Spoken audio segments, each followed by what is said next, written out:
Hi, welcome to the Zombie Eaters podcast. Hi, Zach. What's up, Rosie? How you doing, man? I'm doing well. How are you? Fantastic, as always. Welcome, listeners. I'm great. I am great. I've been doing a lot of thinking today. Today was a day where, That's dangerous. It is. You're right. I was just gonna say that. Sometimes that can be dangerous, but today, I don't think it was dangerous. I think it was more of a productive thinking day. Okay. If anything, and I wanted to talk to you actually. About what we were talking about before we started recording about that internship that I was looking at. And a few weeks ago, you and I were talking about how uncomfortable it is to talk to tech people on the phone. Like when you're having a tech problem with whatever, your printer, your computer, whatever it is. IT people, yeah. It's hard. It's hard. And it's not their fault that they're, sheltered and socially retarded. Well, I mean, part of it's their fault, but the thing is like they don't. I don't think they know how much we need them. Like for someone like me, I'm not very technically inclined. Like, I know how to work Apple products, but if I run into a problem that involves like converting something for a PC or that, I'm lost. Yeah, I need a tech guy.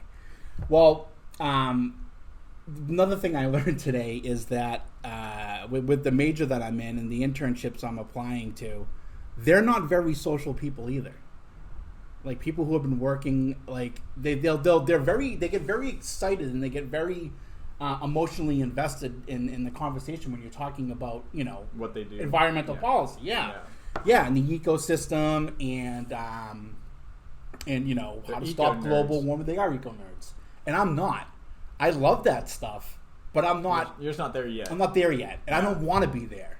I don't want to get to the point where that becomes my life. I never wanted to have a career that was my life. I want to have my life at work, something that I'm passionate about. Separate. But when I leave work, I leave work. Yeah. I leave it there. And so the guy I was talking to today, his name was Cliff, which is, I don't know, weird. I don't think I've ever met a Cliff before.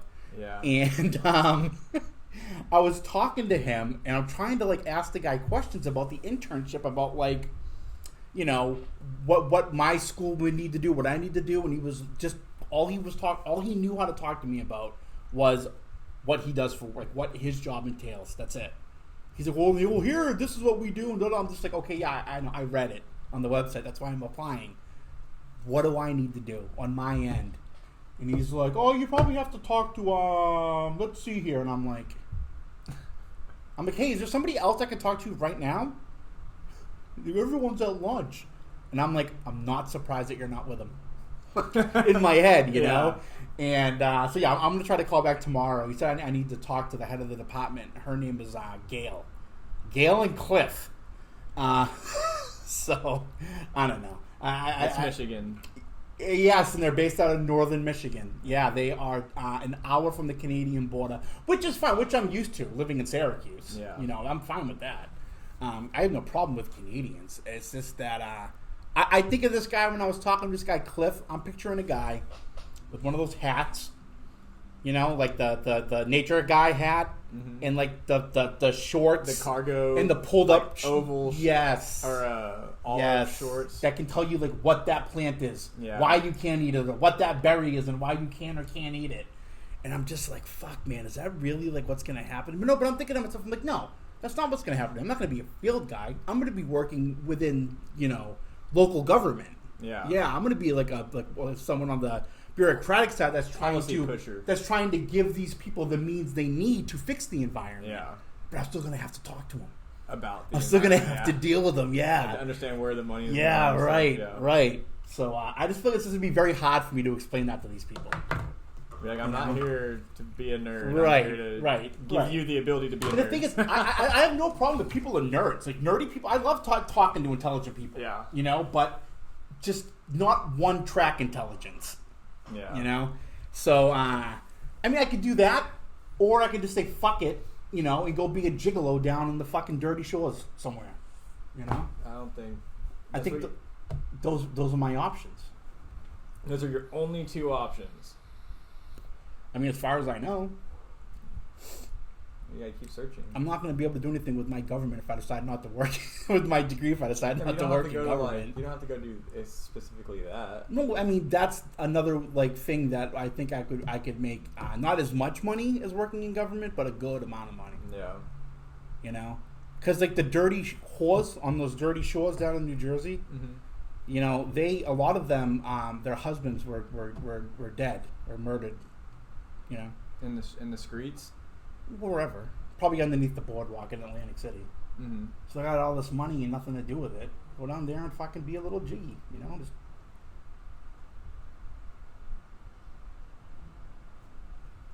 I'm not a fisherman, but I guarantee if I went down there, I'd catch something. Wait, are we talking about fishing again? No. Okay, I don't want to hear the F word on this podcast again. You were the one that started it. I didn't say anything about the F word. You said something about fishing. I said, I'm not a fisherman. Yeah. But I will catch something if I go down there. We're not talking about fish. No. Catching fish. No. Yeah. Probably go to Michigan. I think that in my mind, I just give like the most extreme, like unviable option just to have someone be like, yeah, go to Michigan, just to make it sound like okay, all right, if it's this or that, you know. Yeah. But it seems like it's gonna be it's gonna be like a struggle for me to kind of like adapt to that kind of work environment, but at the end of the day, this is what I signed up for, you know? Yeah. Like, I really do care about the environment. And it's weird, like, when I tell people that, because they're like, what do you mean? I don't really care about anything, like a lot, but I really do believe in sustainability. And I do believe that right now we're just pissing through our natural resources and just, you know. Yeah. You know, we're basically treating the earth like those dirty old whores down on the dirty old shores of New Jersey. Yeah. You know? I mean, that's like Elon Musk's whole thing is like, that's not sustainable. Yeah. It's gonna run out. Yeah. And what are we gonna do then? Right. Like, not in our lifetime. Everyone thinks, oh, we're just going to go to Mars. No, you're not. Yeah. It's not a feasible option right now. So you're going to go to Mars, and then what the fuck are you going to do? Piss through all those natural resources. Yeah. I don't, and I'm actually being forced to, like, think about that stuff now. Yeah. I never really did, a little bit in undergrad, but now it's like, this is what I'm learning. This is like, I have to, like, be aware of what's going on, and my dissertation is basically going to be research on how we can save it. Like, what do I think is a viable option, you know? And basically, you know, I'm just going to go with weather machine. People probably going plant-based. Or weather machine? Yeah. I never think I've ever talked about a weather machine, but that's a good option too. Yeah, so you create a machine. Like an ecosystem? Like an ecosystem. Okay, yeah. But you create the ecosystem on Earth. So you you refreeze the ice caps. But what about the cows? I need them to sit around and fart. Yeah, you just get more cows. Yeah. It's that simple. Yeah, you can go to India. There's a bunch in India. Yeah, just take their cows. Yeah, because they're sacred there. That's where the expression "holy cow" came from, right? I don't know, but that makes a lot of sense. That just popped in my head. Yeah, that might be right. I don't know.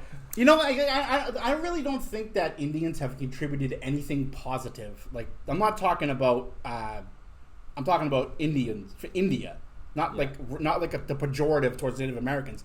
People from India. Yeah. Like, what have they given us? Curry. Actually, the Thai curry is even better than Indian curry. They smell. They do.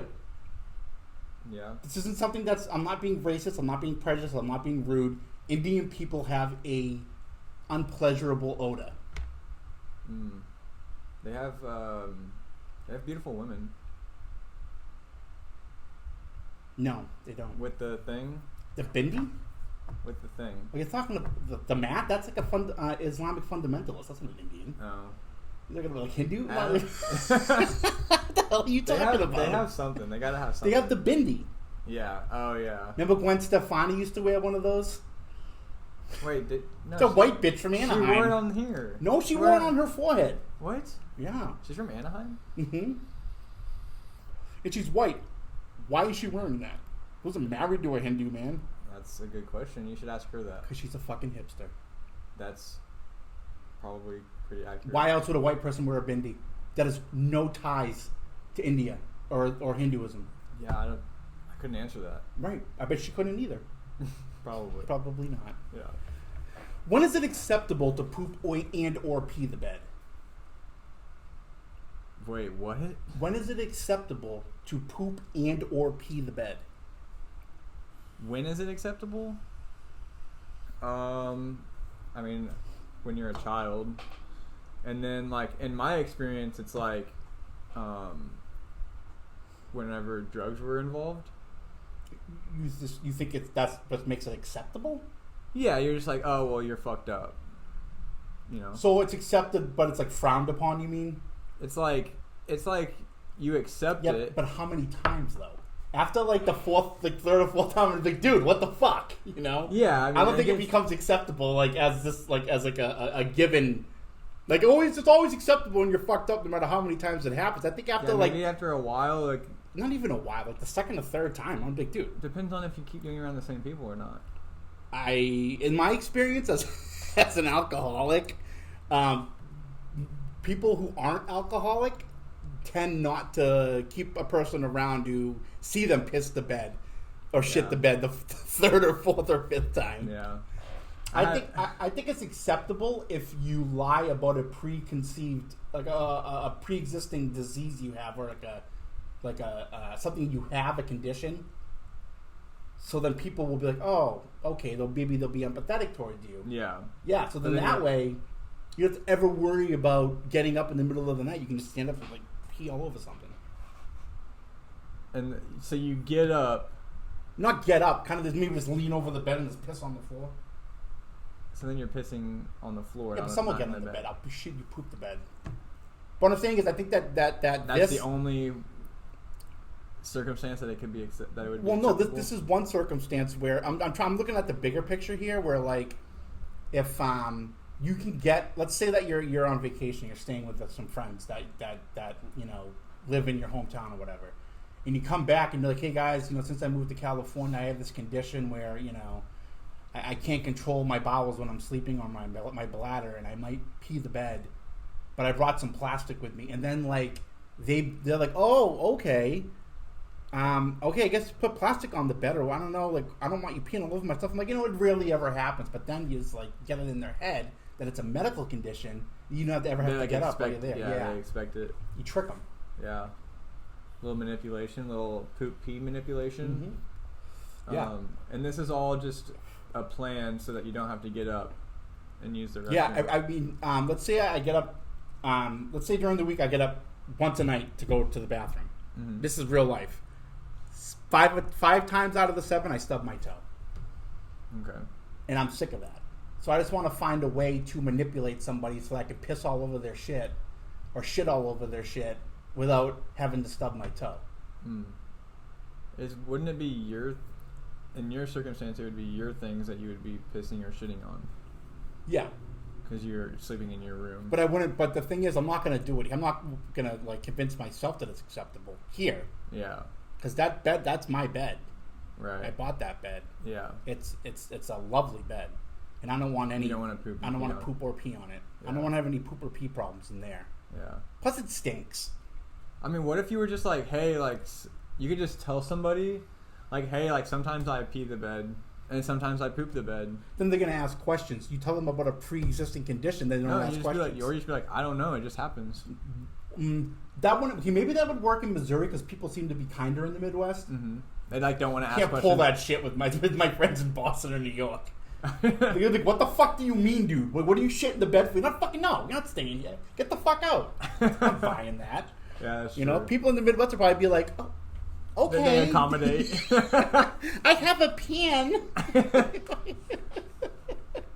You know what I'd love to do is befriend the person who founded Liquid IV and like become his drinking buddy or something. Become his like drinking buddy, like, and I'll like pretend drunk. You know, I'll like go to the bar and order like a sugar-free Red Bull, but in like a highball glass.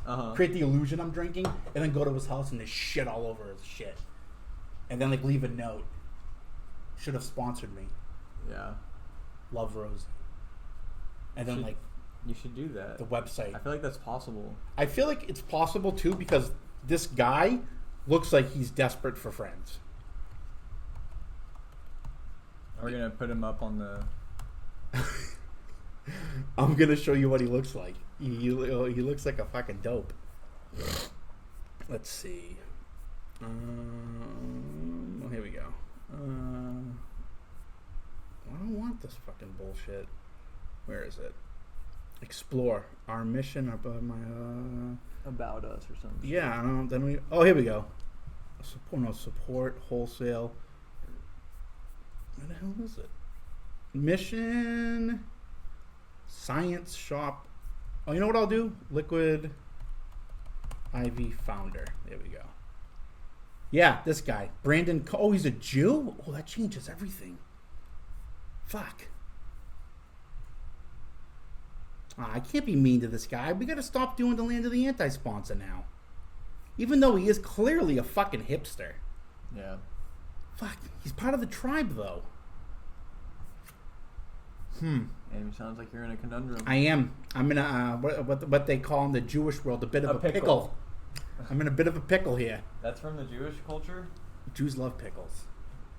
Oh, kosher pickles. Correct. Oh, Big bowl of them. Yeah. You ever been to Catella Deli? No. In Los Al? Fucking big Reubens, and they just bring you like a salad bowl full of pickles. Nice. It's lovely, yeah. So, pickles and above ground pools are something that, as a Jewish person, you've had in your lifetime. Okay. You ever seen an above ground pool? Yeah. With that ever so subtle Gibraltar filter, this wailing away. And it moves around. Or no, it's just like on the ground. Yeah, it's just next to the pool. Yeah, for the chlorine and the pump and shit. Yeah. My father was like a fucking Gestapo. About the pool? Dudes just walking around it. No fucking diving! No fucking horseplay! Like yelling at us and shit. We're all in the pool. Like every kid in the neighborhood was afraid of my dad. And he'd just be walking around there like, I told you not to judge us what you fucking get! It's like yelling at everybody. And yeah. All the kids in the neighborhood were like, "Oh, we're gonna go over here and swim in the public pool." I'm like, the public pool? That's gross. That's where people pee. Yeah, exactly. Oh, my dad had that thing in the water where if you peed, it would change color, and I didn't know, and he didn't tell me. So one day he caught me pissing in the pool, and I didn't know the water around me was changing color. Yeah. And he was like, "Oh, have fun in the pool?" I'm like, "Yeah." He's like, "Did you fucking pee in the pool?" I'm like, "No." He goes, "Yes, you fucking did." He like pulls you out like bird's eye view. Oh man, yeah, he busted me. He also busted me one time. He had bought a new camcorder because my family was getting ready to go to Disney, and he wanted to bring the camcorder with him and record everything. Well, one day he was recording, and he was in like the parlor, and I was in the kitchen, and my mother had bought these cookies, and I don't know what the fuck they were, but they were disgusting.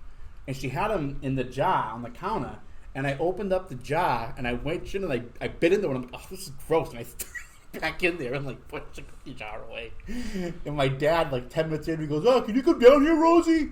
And I went downstairs, and he's like, "How come you didn't like your mother's cookies?" And I'm like, "Oh, I don't know, they were gross, they tasted like sawdust." And mind you, at this time, I was not a child. I was like 20. So, I was picturing a child. Okay. And my dad was like, "Why didn't you just fucking throw it in the trash?" And I'm like, "I did. Those cookies are garbage." And he was just like, "All right, that's actually kind of funny." And that was it. I'm like, "How did you know?" He goes, "Oh, check this out." Playing thing. I'm just like, what the fuck? Oh, he recorded you doing it? He was just playing with it, and then he happened to see me go into the kitchen, and he wanted to see. He was like, "Oh, let me film him. He's always going to do something interesting." Yeah. And yeah, he was so he's ugh, pushed the cookie jar away, and like went upstairs to like probably, I don't know, rinse my mouth out. But yeah, my dad was such a fucking like patrolman. Whenever we had the pools, my buddies would always have them. I never personally had one, But we would always like wrestle and stuff in the pool, and then like Whoa. we'll like fight each other Okay. in the pool, and Okay. we would like either like the pool would rip, Yeah. or like we would push the side down because like there was like the floaty device around the whole thing, Mhm. like the darker blue thing, and we would push it down, and all the water. Would just rush out. You're not talking about. Oh, you're okay. The one that we had, you couldn't do that. It was like Oh, it was like hard. the plexiglass or whatever it was. Yeah. And so We had like the rubber ones. what my father used to always say to me and my friends when we would be idiots, we'd like run and jump into the pool. He'd be like, "You guys are gonna run. You're gonna fucking jump off the side and bump your head and be fucking retarded. Stop with the fucking horseplay." I'm like, "Dad, we're not gonna be fucking retarded." He goes, "Want to make a bet?" He's like, "You know Kenny Collins down over there on Moore Street? That's why he's retarded." I'm like, "No, Dad, he was born with that." He goes, No. He developed that." He's like using this kid in the neighborhood. That was retarded. That was retarded, but not from jumping in a pool. He's like, "That's how we got that way." And I'm like, No, he's no. always been that. But then I'm like, "Really?" He's like, "Yeah. You want to be like Kenny Collins?" I'm like, "No." He goes, "So stop fucking playing like horses." I'm like, "All right." I went in that pool like 5 times. And I was like, "Fuck it. I can't. This isn't fun." You know. So my friends and I, we all pitched in and got a slip and slide. Nice. Which to me was amazing because you run, but you don't stop. You keep going. You're running and you stop running, but you keep moving forward. Yeah. That was amazing to me. Yeah. Yeah. He was crazy. He was out of his fucking mind. He was. Kenny Collins. Was he like in a wheelchair? Yeah, or- my mother. No, he was just I He think was just autistic. No, he was he didn't quite have Down syndrome, but he was mentally challenged. Yeah. He was, he was a sweet kid. Everyone loved him. And my dad was just and he really was worried about like one of us getting hurt, because the pool's only 3 feet. Yeah. You're running like a madman and jumping in head first. You hit the ground. Yeah. Like, it hurts. yeah. I've done it. Yeah. I've done it in a like at this public pool too, Mm-hmm. diving in 3 foot. I've never Hit once the in top my of your life head, dude. gone inside a public pool. I don't know Ever? if it was never. I went into a public pool last Sunday. Like even at the gym, nothing. I can't do it. It's like this phobia, this fear I have Fear of what? of just germs. I don't know. I don't know. I just don't think that public pools are as safe as people like say they are. I don't want to find out. I'm gonna still, get, I'm like, still scurvy. alive. I've always swum in public Yeah, but pools. you can get like botulism. I don't know what that is. You don't. Yeah. Well, keep Maybe going I to had public pools, you'll find out. Maybe I had it. I don't know. I'm not saying that there's something wrong with people who do go there. Like I say, more power to them for them overcoming a fear I can't overcome. Well, they don't have fear. Right. It's an irrational fear, and I don't ever want to find out. But I've also put myself in the position to where if I ever do want to go swimming, I'm hopefully going to land a job where I can afford my own pool and just swim in it by myself. Yeah. And not have to worry about that. Yeah. And hire a nice guy named Bob with a polo shirt to come over and clean it. You could just get one of the inflatable pools like I had. I'm gonna go like baller status. Yeah. Yeah, I want to Concrete pool. just fucking floating it butt ass naked, fucking drinking a Red Bull. My pool, my fucking rules. Yep. Yeah. That does sound pleasant. Yeah. That sounds nice. Huh? All right. Well, we're gonna take a quick break, and when we come back, I think I have a solution. A solution to what? A lot of stuff, but All right. mainly the racism problem in America. Really? You think you've solved racism? No, I don't think I've solved it, but I think I have a solution that we should talk about. Okay. Yeah, that's what I think. All right. And then we'll talk about poop some more. Okay. Okay. I like All right. that. I like that plan. Racism and poop. We have a plan. All right, we'll be right back. I gotta go get my